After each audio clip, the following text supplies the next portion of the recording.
functional feet and ankle mobility, but also in reflection of helping anybody who's had maybe an ankle injury and how to build up that stability and build up that strength after an ankle injury. Say, for instance, an ankle sprain or strain, because you can have both within the ankle.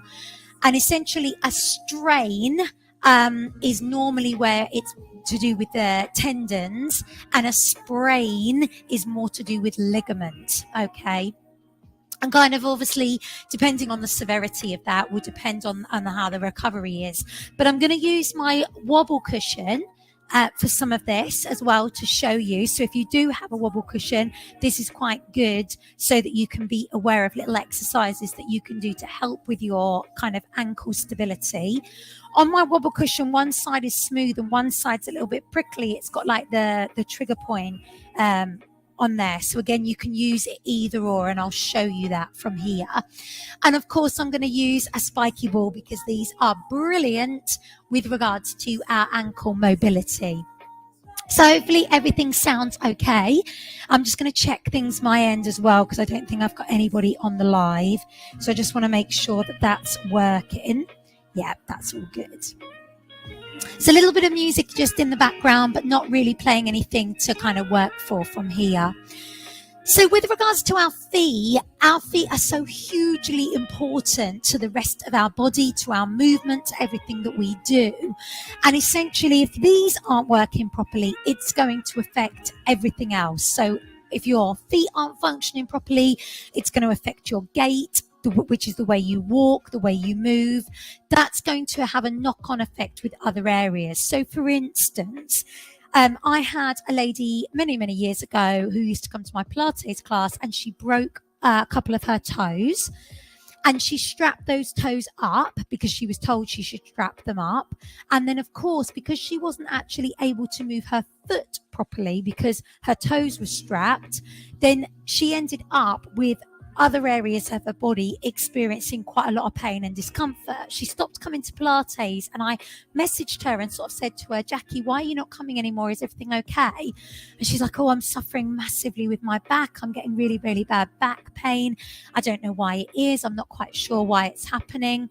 And I said to her, have you still got your toes strapped up? And she said, yeah, I have. So unstrap your toes, let your feet move properly. You need those toes to heal, of course, but you also need your feet to actually function properly. So she unstrapped her toes, and literally instantly within the next couple of days, her back pain went. So they can be, a huge culprit to other areas of the body that may be experiencing pain and discomfort. So we're going to do some exercises to really get these feet to function properly. I'm going to take my socks off so that you can see my feet, because obviously I'm using a black mat and I don't want to wear black socks, so you won't be able to see those. First of all, let's think about how the feet feel. So if we go for a little walk, maybe walk around your room and just see how your feet feel this morning, this afternoon, this evening, whenever you're doing this with me. And I want you to be aware of any areas that you might be holding on to tension with the feet, any sweet spots. How do you feel when you walk? And is there any other areas of the body which may be holding tension? How are your knees? How are your hips? How's your lower back? How's your shoulders? Bring this to center. And then I want you to just start to pedal through your feet. And I want you to be aware of the movement that you've got. Is there any restrictions to your movement as you're going through? So anything that's kind of restricting you, moving those feet through, up and down. And your ankle stability makes a big difference as well. Bentley is very woofy today, and I'm not quite sure what's going on with him. Why he's very woofy. There's nothing there, Bentley. Okay, so now from here, let's grab our spiky ball and start to hopefully release from here. So we're going to push into the spiky ball, and I want you to start pressing through, going through on the inside of your feet, on the outside of your feet, around the back of your heel, under your toes. I did a session last week With regards to training our legs, and again, I made sure that our feet were really, really warm. I was using the spiky balls to actually get those legs really nice and warm, feet functioning really well. I did it in the Fitness Pilates for lean leg session. So yeah, think about how much movement you can create with this spiky ball under your foot. I want you to really apply as much weight as you possibly can into it. Go around the heel, the insides of your foot, the outside of your foot. Think about how that feels. Any sweet spots, can you work into them a little bit more? And if you feel like your arches have fallen, then this is brilliant to place and do it underneath the arch to actually get those arches to lift again. Or if you feel like those arches maybe are quite tight and really quite high, this can help to stretch that out as well. And one of the biggest things that it does is it helps to promote the blood flow to the fascia in the bottom of the feet, which we often lose due to the shoes that we wear, activities that we may do or not do. You know, if you're not actually on your feet very much, losing that blood supply to the foot can make a big difference. And when you lose the blood supply to the feet, you end up with, you know, different conditions, things like plantar fasciitis, which can cause a lot of pain and discomfort. Good work. So when you're ready, I want you to place your heel down and the ball goes under your mid-metatarsal of your foot. And we're going to try to apply as much weight, as much pressure as possible. So almost be able to lift that other foot off the floor. You don't have to physically do that, but just really put as much pressure as you can. And now start to bend. So bend into the legs. So we're still putting some compression here, coming down and through. See how that feels. Well done. And then you're going to go back to that rub. So we'll go back to the rub. If you have got things like bunions, they will affect the way that you move your foot. They restrict the movement. So often with someone who has a bunion, they'll experience over time knee pain, hip pain. They may have tightnesses down their IT band because of the way that they're actually not able to move their foot properly. So again, just being aware of this. And if you can work into that bunion with your spiky ball, as painful as that may be, really try to do it, to try and promote that function and the blood flow to that area, to keep that as mobile as possible. I know that might be easier said than done. Good work. And then I want you just to release. And now have a little walk around and see how that foot feels. So after you've done a really good rub there on that foot, and you've done some compression work on that foot as well, just see how that foot feels. We're then going to come over to the other side. So you might find that now that foot feels really quite spread out, or maybe the foot feels really stimulated. Maybe it feels a little bit more zingy. So I want you to work into the heel, work around the side of the foot, into the arch of your foot as well, and just see how that feels for you. Good work. That's it. So going underneath, around the side. Keep pressing through. Perfect. Really well done. And again, these sweet spots might be totally different on this side than they were on the other side. The feet obviously are completely, separate from each other. You may hold more tension in one side than you do on the other, depending on how you walk, your leading leg, whether or not you've got a leg length difference. All these things can play a huge impact. So let's work into the arch. Let's work under the toes, around the ball of the foot, the back of the heel. And then when that feels good for you, heel down, ball under the mid-metatarsal joint, and let's apply that compression so we can start to feel the foot releasing into the ball. We're going to start to bend the knee and then lift. So a little press here, push down and then coming up. And you may find that the front of your shin feels quite tight. This can help to release tightness in the tibialis anterior, which is the muscle in the shin. Also your Achilles tendon.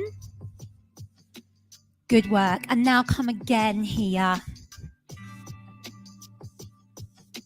So pressing through.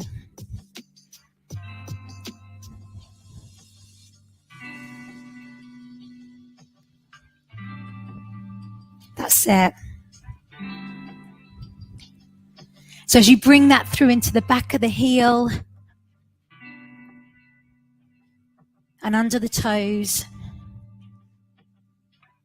we're really trying to stimulate that foot for whatever it needs, whether it needs to release tension or whether it needs to actually, get that blood flow and think about lifting and being stimulated. Go and try and go as heavy as possible. And then when you're ready, we're just going to take that little walk around and see how that feels. Good work. So hopefully those feet feel really nice and warm now.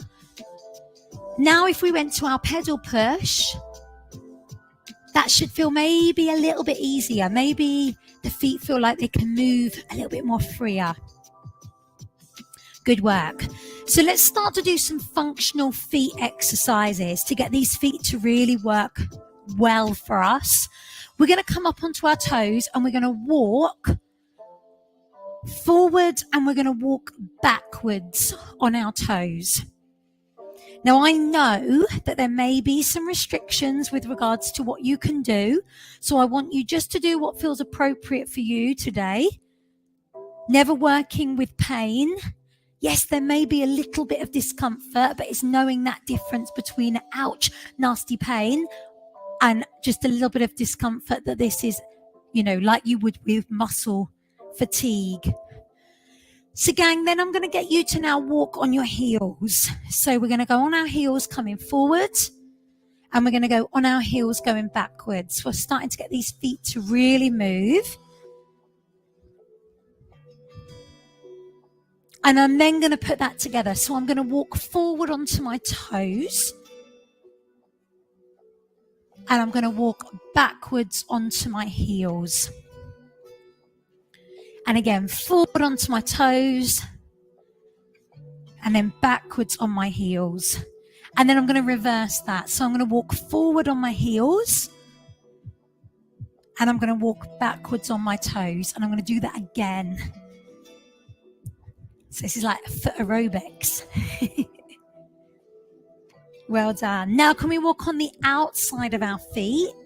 So we are very much kind of into a supinated position. And then pronated on the insides of our feet. So on the outsides as you walk forwards. And on the insides as you walk back. And then reverse that. So then on the insides as you walk forward. And on the outsides as you walk back. See how that feels. Let's do that again. So coming forward and then coming back. I want you to now walk on a tightrope. So you're going to go heel toe and you're going to come forward. And then I'm going to get you to do that coming backwards. So you're really working on your proprioception within your foot. Coming forward from here and then going again.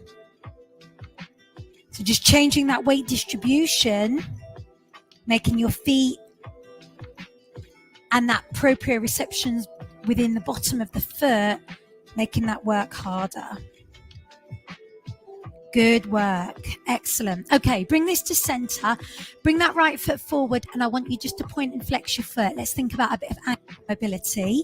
Rotate round on the ankle when you're ready. And I want you to go the other way. And then I want you to move in and out. So inversion and eversion. So an internal rotation and external rotation. Good. Well done. And then release and change sides. So point and flex to start.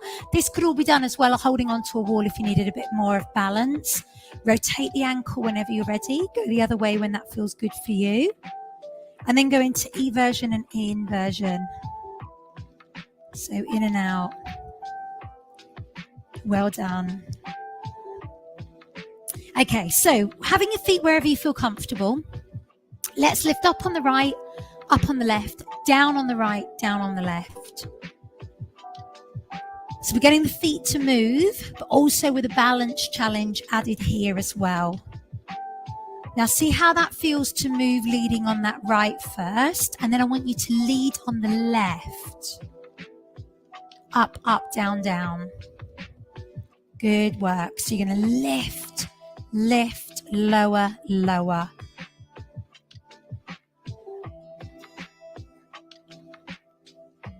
You may find that one side you feel a little bit stronger on than the other, and that's quite normal. Good work. And then from here, gang, just loosen off again, pedal push through your feet. So this is where I'm going to use a bit more of a wobble cushion.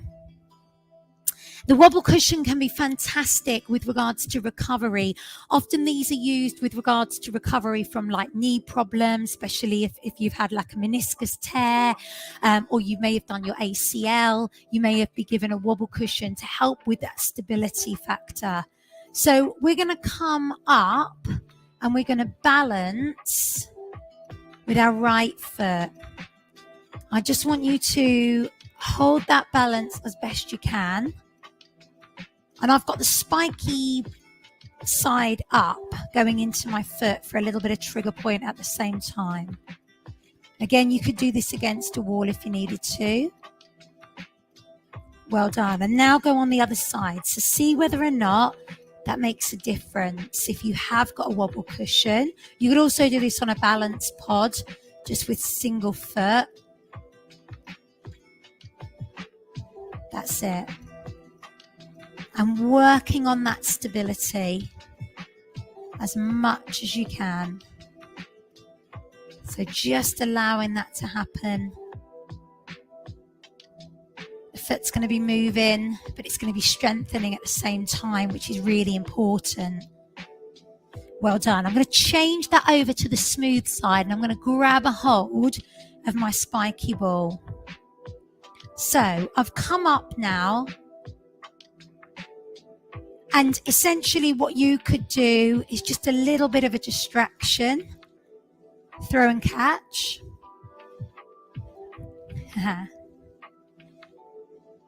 It's the distraction that's making the leg move around a bit. Trying to create that stability in the ankle, the strength there, and into the foot. Do that on the other side. So obviously the throw and catch makes it so much harder. You could take the ball round, going in both directions. Again, as a distraction.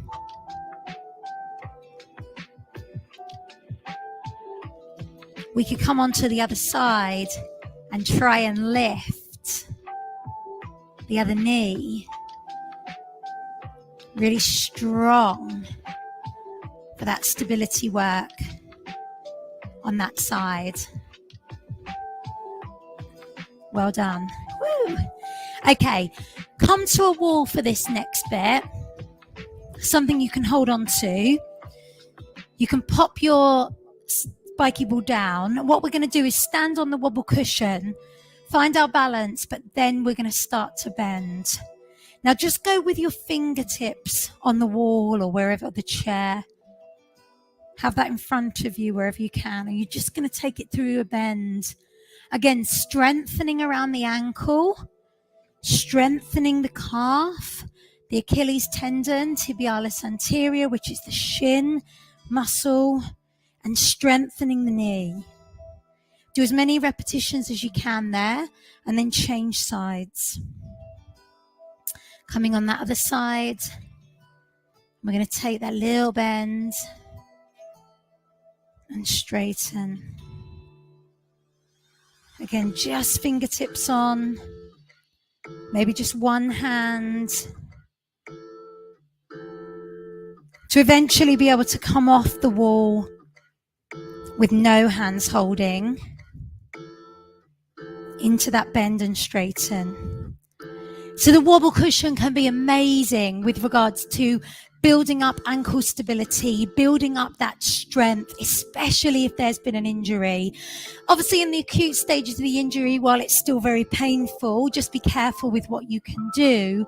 But having something like this can be really, really beneficial. Just a couple more things that I want to do with spiky ball. Let's place that spiky ball back under the mid-metatarsal joint of our foot. Heel goes down. And then the other foot's going to come to the side. And I'm going to squat down. So I'm going to apply a little bit of weight into that squat. And then what I'm going to do is I'm going to move this other leg. I'm going to move it backwards. So I'm now in more of an asymmetrical stance with my pelvis, a little bit more like when we're walking. And then I'm going to move it forward. And it's going to feel different in the leg that's got the ball in different places. Well done. Now change feet. So again, under the mid-metatarsal joint, start kind of a bit more stationary with that foot. Just to the side, into your squats. You could do as many of these as you want. And then move the foot so it's coming back. And then coming forward. Well done.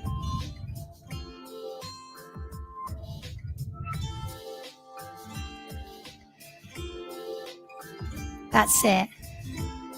And then release. And what I want you to do is just take a little walk around again and see how your feet feel. See how the rest of the body feels as well. So I've done some stuff with the feet before where we've used bands, we've used the spiky ball, we've used the balance pods. But I wanted to show you some stuff with the wobble cushion today, something a little bit different. Hopefully you really enjoyed that and hopefully your feet feel good.